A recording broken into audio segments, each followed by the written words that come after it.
بسم اللہ الرحمن الرحیم۔ ایک میں سوال کا جواب دینا چاہتا ہوں، ایک اشکال کا، کہ اس کو غور سے سن لیجیے گا کہ بہت سے افراد کہہ دیتے ہیں نہیں یہ آیات آگے پیچھے ہو گئی ہیں، انہیں جواب نہیں آ رہا ہوتا، اگر کوئی سوال کر لے بھی یہ آیت یہاں کیوں ہے، وہ آیت وہاں کیوں ہے، تو وہ کہتے ہیں نہیں آیات آگے پیچھے ہو گئے۔ نہیں، آیات آگے پیچھے نہیں ہوئی ہیں، آیات وہیں ہیں جہاں ہونا چاہیے تھا۔ توجہ سے سنیے گا، اعتراض جانتے کہاں پہ آ کے پھنستے ہیں؟ وہ کہتے ہیں بھی آیت تطہیر ازواج کی آیات کے بیچ میں ہے، اسے یہاں نہیں ہونا چاہیے تھا۔ بہت سے افراد یہ کہتے تھے اسے یہاں نہیں ہونا چاہیے، کیوں؟ کیونکہ ازواج کی آیات ہیں اور آیت تطہیر میں ازواج نہیں ہے، تو اس آیت کو یہاں نہیں ہونا چاہیے تھا، اسے کسی اور مقام پہ ہونا چاہیے۔ سن رہے ہیں نا حضرات؟ اس آیت کو یہاں نہیں ہونا چاہیے تھا کسی اور، نہیں، اس آیت کو یہی ہونا چاہیے تھا، پیغمبر نے یہی رکھا۔ توجہ سے سنیے گا میرا جواب کو، جو بزرگ علماء نے جواب پیش کیا میں وہ پیش کر رہا ہوں۔ عزیزان گرامی، اس آیت کو یہی، آیت تطہیر کو یہی ہونا چاہیے تھا۔ عربی زبان کا قانون ہے، ایک لفظ ہے، اگر ذہن میں بیٹھ جائے تو ذہن میں رکھیے گا، جملہ معترضہ اعتراض سے ہے۔ جملہ معترضہ، اگر کوئی خاص بات کہنی ہوتی ہے، اہم بات کہنی ہوتی ہے، تو انسان اسے فوراً نہیں کہہ دیتا، اسے خاص مقام کا انتخاب کر کے وہاں رکھتا ہے۔ اب میں جلدی سے مثال پیش کروں گا۔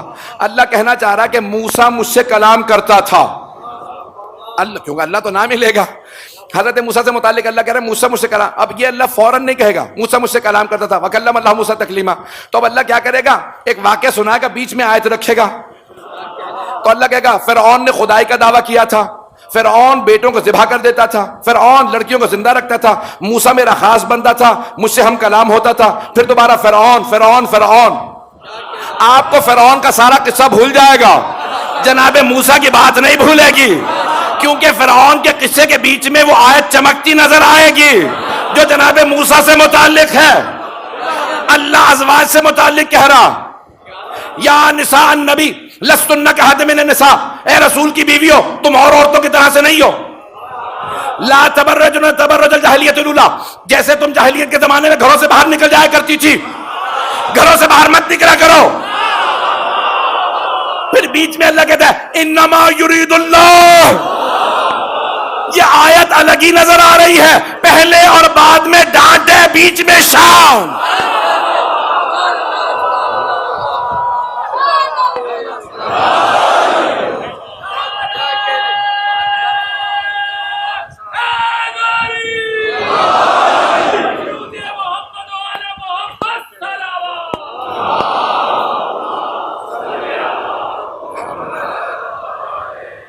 بات پہنچ گئی جانے کی راہ میں؟ یہ آیت تطہیر کا مضمون بتا رہا ہے، اس میں اور کوئی نہیں ہے سوائے محمد و آل محمد کے، اس میں اور کو ہو ہی نہیں سکتا ہے۔ یہاں تک کہ صحیح مسلم میں لکھا ہے کہ حضرت ام سلمہ، پیغمبر نے کالے رنگ کی چادر اڑائی، ذہنوں میں ہے نا، حدیث کے ساتھ تو ذہنوں میں آ گئی ہوگی، سارا مضمون وہی ہے، مجھے صرف اشارہ کرنا، اس کے بعد پھر مسائل پہ آ جاؤں گا، سنیں گے اگر تم نہیں تو۔ تو اب صحیح مسلم میں ہے کہ رسول خدا نے ایک چادر اڑائی۔ میں نے پورا کا پورا آپ کے سامنے کوشش کیا ہے کہ سارا کے سارا قرآن کے نظام کو پیش کروں کہ یہ توحید کا نظام ہے، اللہ سبحانہ و تعالیٰ کسی کو بھی تنہا نہیں چھوڑتا، جو وہ نظام بھیجتا اس نظام کی حفاظت اسی کا کام ہے۔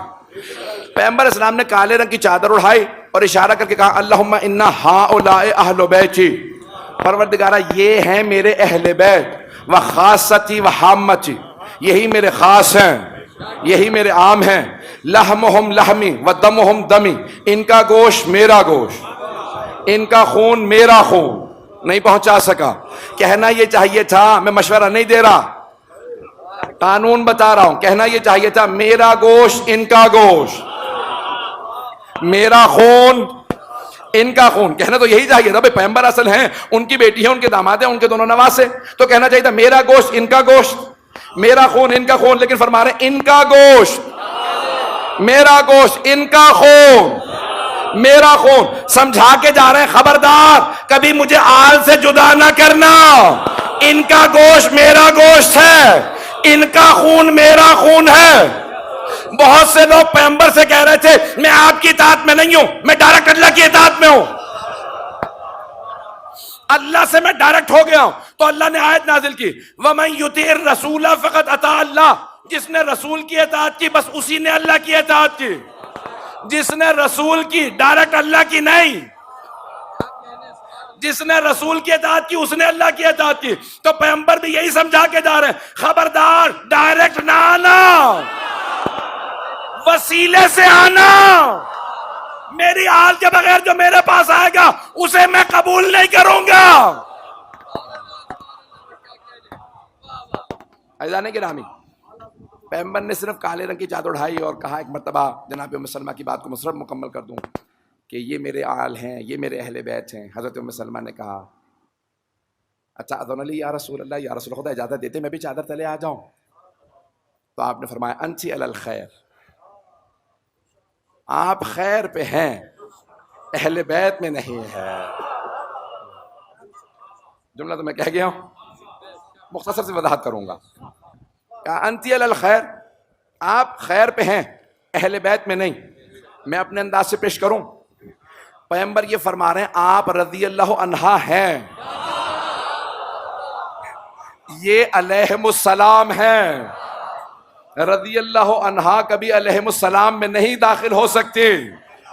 تو پیغمبر نے چادر اڑا کے بتا دیا. میرا ایک جملہ بڑا مشہور ہے، اس وقت سوشل میڈیا پہ چل رہا ہے، بس ایک جملہ کہہ کے میں یہیں پہ مکمل کر دوں گا. تو پیغمبر نے سمجھایا اس انداز سے کالی چادر اڑا کے کہ جس طرح سے اللہ نے خانہ کعبہ پہ کالا غلاف اڑا کے بتایا تھا، اللہ نے خانہ کعبہ پہ کالا غلاف اڑا کے بتایا. حرم اور ہے، بیت اور ہے، یہ سارا اللہ کا حرم ہے، ساری مسجد الحرام اللہ کا حرم ہے، لیکن بیت اللہ صرف وہی ہے جس پہ کالا غلاف ہے.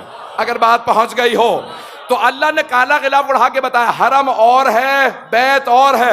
پیغمبر نے کالی چادر اڑا کے بتایا حرم اور ہے، اہل بیت اور ہیں. عزیزان گرامی، عظمت آل محمد کچھ اور ہے. حبیب خدا نے کتنی زحمتیں کرنے کے بعد آل